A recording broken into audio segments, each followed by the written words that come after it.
Joseph O'Brien is no stranger to success at the Cheltenham Festival, and his team this season is headlined by star novice Talk the Talk. He was really good, probably a shade unlucky not to be 4 from 4 this year. He's progressed from race to race, and he's a real exciting horse for this year's spring festivals and for the future as well. You got him coming into this season. At what stage did you believe that he might be able to make up into being a Grade 1 performer? Well, I suppose when he won at Fairyhouse, at the Grade 3, we thought that that was a really big performance, and we felt like there was more to come. So we came home from Fairyhouse with a pretty positive mindset about his future. And then going through the Christmas race, where he didn't necessarily jump too cleanly, to still show that kind of requisite ability to go and be coming to win the race must have been highly pleasing despite the actual result. Yeah, no, it was. We were very pleased with the horse's performance, and he just overjumped the last, which any can happen to any horse any time. And but he obviously marked himself as a very talented horse on the day, and even probably exceeded our expectations. And we came home from there, albeit a bit frustrated not to win. We were very excited.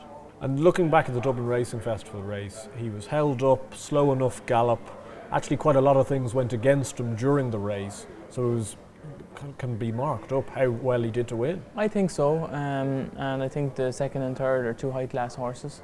Yeah, I think he probably did very well to win in the circumstances, and we seem to have pulled up well, and in a way, because they really only kind of raced down over the last half mile, they didn't get as hard a race as they might have had it been a real grueling run race on testing conditions. So in actual fact, he did well to win, and it probably was a good result in the end for us.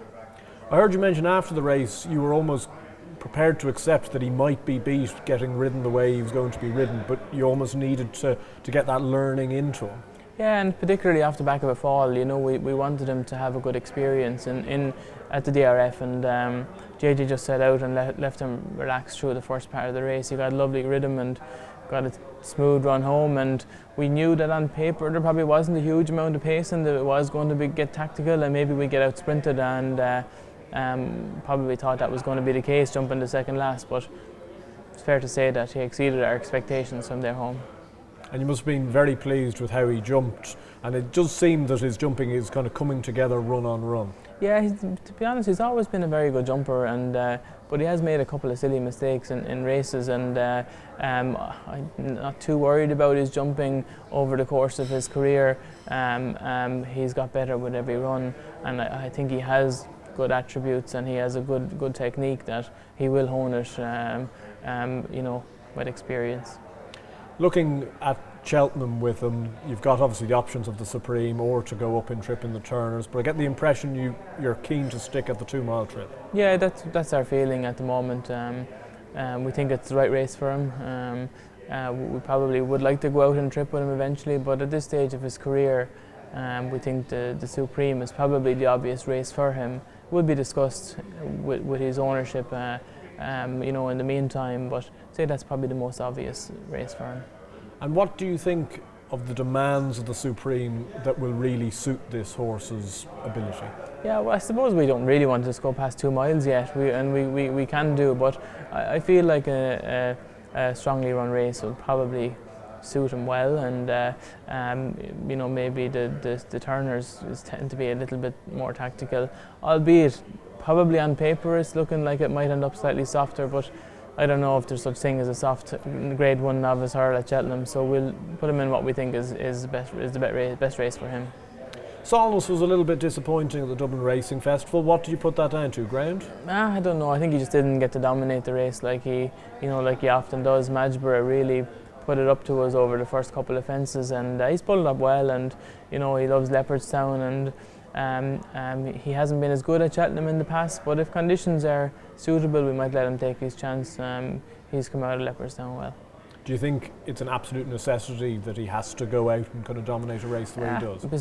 It's probably not an absolute necessity, but I think that the pace they went in Leopardstown was extraordinary, and Madgeborough to go that fast, jump that well, and keep up that tempo I mean, the ratings show that it was an extraordinary performance, and it felt like that on the day.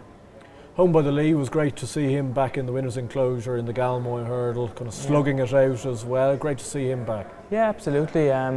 He's been a stable star over the last number of years, and I think it's going to be his 5th go at the Stayers Hurdle, and he's off the back of a really good run, and the form has been frank since then. So he'll go there as an outside each way contender again. It's not a race he's managed to have too much luck in the past, unfortunately, but he has run some really good races at the same time. Yeah, he has, and probably his best chance to win it. He got brought down passing the stand with a circuit to go. You know, he really was on song that year, and probably wasn't as deep a division as what it has been in other years. So, but he's ran very well, and he's been placed a number of times in it, and yeah, we'll go there and try to get placed again and take whatever more than that we can get. You're very unlucky not to land a second King George with Banbridge. Where are you leaning towards in terms of his Cheltenham target? Yeah, I think he'll go wherever the ground is best. He's at this stage of his career, you know, his best runs are on top of the ground, so he'll be kept with all of his options open, and we'll discuss with Ronnie Bartlett, his owner, you know, in the days before we have to make our final decision where he goes. We've seen you in the past couple of years dominate the Fred Winter Handicap Hurdle on the first day. You've got a few horses that potentially might be going down that road this year? Yeah, we probably will have 3 runners in the race. Glen to Glen won his maiden in Cork. Kislar has been placed a couple of times, and Dignam has won. He won 3 in the UK at the late summer and had a good run in France in a Grade 1, and he'll drop down in class. And they have experience on the flat, which is a help too. So the 3 of them will be live contenders for the race.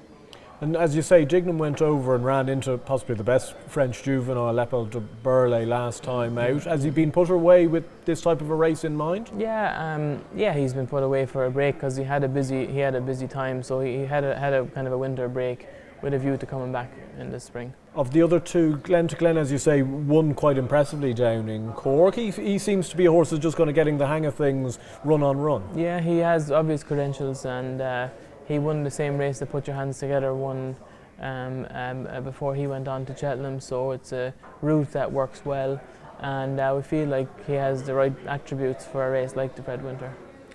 Of the 3, at which stage, which horse would you think would be the most suited to the race?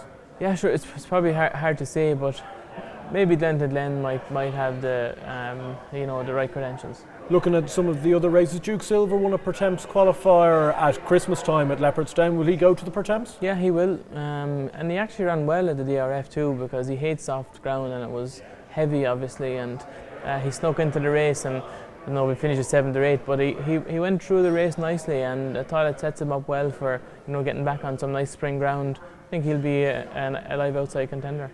Another horse that ran a nice race in the Dublin Racing Festival was Kim Rock, who's also had a bit of Cheltenham experience this year. What type of handicap might he take in? Yeah, I suppose he'll have an entry in a bunch of handicaps, and we'll have to see where he's getting in and not getting in, and discuss with his ownership as well. Wouldn't be surprised if we saw him going up and trip, but I thought it was a very good run at the DRF. And Brave Fortune, would he take in a Cheltenham handicap, do you think? Yeah, he ran well in Turners the last day, and again he's a horse that'll crying out for a bit further, and he probably will have entries, and we'll see what the ground is like. We feel he is the horse that's best on top of the ground, so he'll have entries there, and it'll be thought about for sure. Thanks, Joseph, and best luck for the festival. Thanks, Andrew.